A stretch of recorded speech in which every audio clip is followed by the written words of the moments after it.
Hello.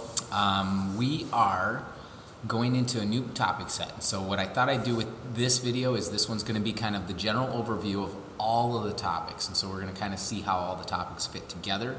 And then I'll break down each of the topics into kind of more finer detail. And we'll see how this kind of goes for this topic set. So I thought I'd start with an introduction of the topics. Then we'll break it down into little bits and pieces as we move through. So I started here with just a nice little video.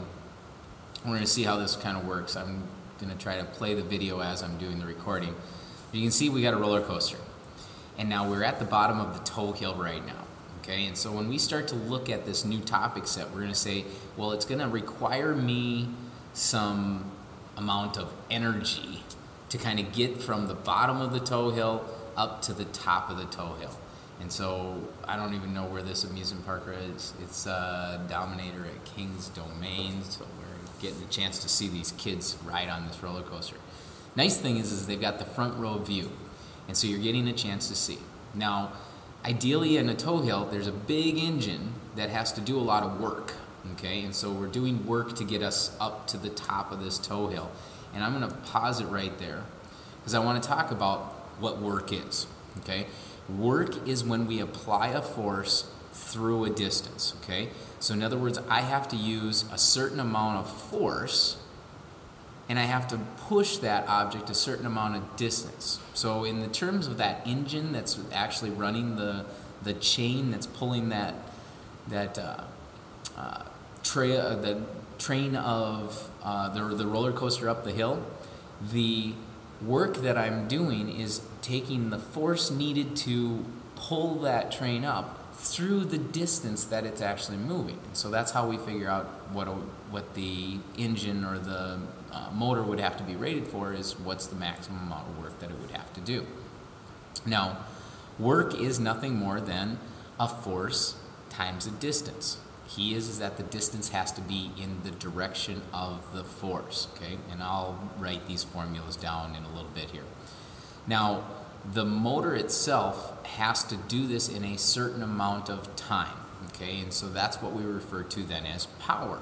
So in other words, if we do work in a fast amount of time, then we have a lot of power. If we do our work in a slow amount of time, then we have less power, okay? And so that time component fits in when we start talking about power, okay?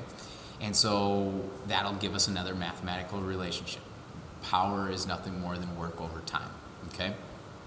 Now we're at the top of the toe hill at this point in time, which is the awesome thing, because you're at now the peak amount of energy. So all of that motor did was lift the car of people up to the very top of the hill, and it gave us this form of energy that we call a gravitational potential energy. So we're at the peak of our roller coaster, and we have all of our energy in the form of gravitational potential energy. Now there's no more motor involved, okay?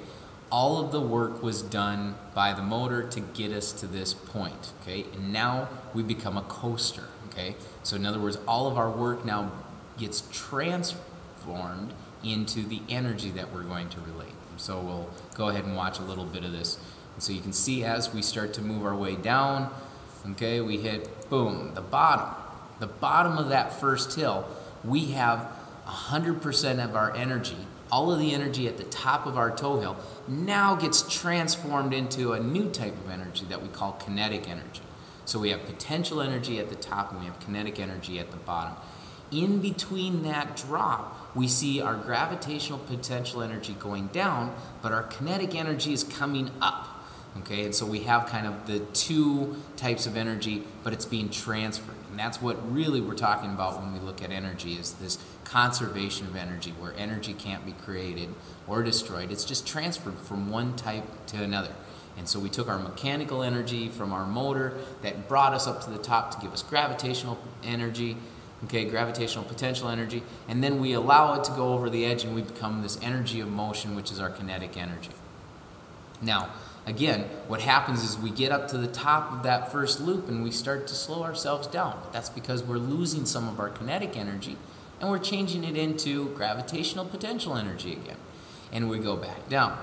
And we go back up, and we see that we're going to change our speeds as we go through. Okay, so the speed varies due to how much kinetic energy we have, and it changes because we are gaining potential energy, so our kinetic energy is going down. Here we have another little hill. Now the nice thing about the little hills is that they don't ever have as much potential energy as that very first hill. So the entire roller coaster works because you have a lot of potential energy at the very beginning. All the other little hills just kind of give us that little change in speed that we like to feel. Okay, it gives us a change in our velocity. And so now we're coming in and it looks like we're getting towards the end of the ride, so we're braking maybe a little bit, and then we come to a stop. Okay, and that's typically what we do when we design roller coasters, is we're trying to design them so that the energy that we start with is going to be equal to the energy that we end with, and then the motor provides all of the new amount of work to go up. Okay. Just so that I can kind of recap this, I'm going to go ahead and put a screen up for us. Let's see. And give you a chance to see what we're talking about again. So now, when I start to do this,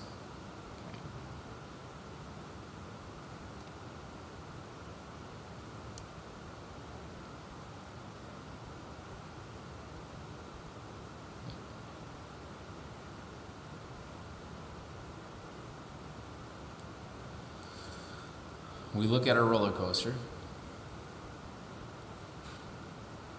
Okay, here's my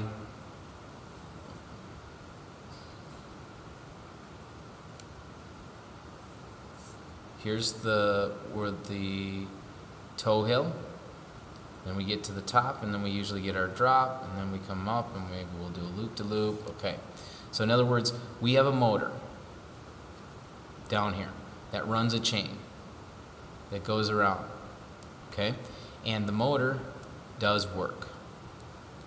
Okay, it provides us with some work, and work is nothing more than applying a force through a distance. Okay, so in other words, there's a force that's being applied in that direction, and there's a distance that it has to go through in that direction. So there's my force, there's my distance. We multiply the two together, we know how much work we have. Okay, when we get to the very top up here, we have all of our energy in the form of potential energy. Okay, this is my potential energy. At the bottom, all of our potential energy changes into kinetic energy. And this motor does its work in a certain amount of time.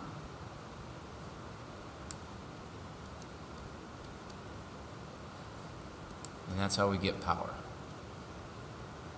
So the horsepower that a motor provides is the amount of work that it can do in a certain amount of time. And work is nothing more than a force times a distance. And so we're actually writing this all out in those terms. Gravitational potential energy is dependent upon the weight of the object, so the mass times gravity, times the height that we are above some point. And our kinetic energy now is nothing more than the mass of the object and its velocity that we're getting, so 1/2 mv squared. Okay, so we actually are looking at this. We have kind of 4 main things that we're going to be talking about, or I should say 3 main things, then 2 of them are kind of connected. Work, that's our first topic. And we'll do power, that's our second topic. And then we talk about energy, and the energy is all about conservation of energy, changing potential energy into kinetic energy.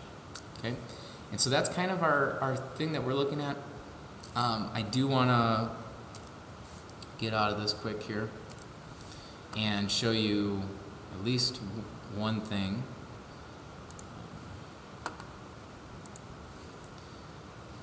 When we go into topics at 5, I do have a couple others. This might be a good, because my video is pretty short tonight, it's only like roughly 10 minutes. You may want to watch this video at some point. It's not me, there's no sound, but it's a good kind of introduction to this stuff. Tomorrow we're going to revisit the 9th grade lab, and so I did want to have maybe one other reading for you, so if you spent 5 minutes on this site, That'd be kind of a good way to look at it. Gives you a little bit more detail of what we're talking about, but it talks about all of our work, energy, and our power. So you can see that they're going to talk through it. And so this would be another good place to go to get some more information for tomorrow. It does kind of isolate things, and it gives you those formulas again. So use those as a couple of sites to kind of fill in some gaps for right now. Keep in mind that I am going to give a detailed video on just work and a detailed video on just power with some example problems, as well as the ones that are going to be with energy. Okay, so hopefully you get your homework done tonight, and we will see you tomorrow.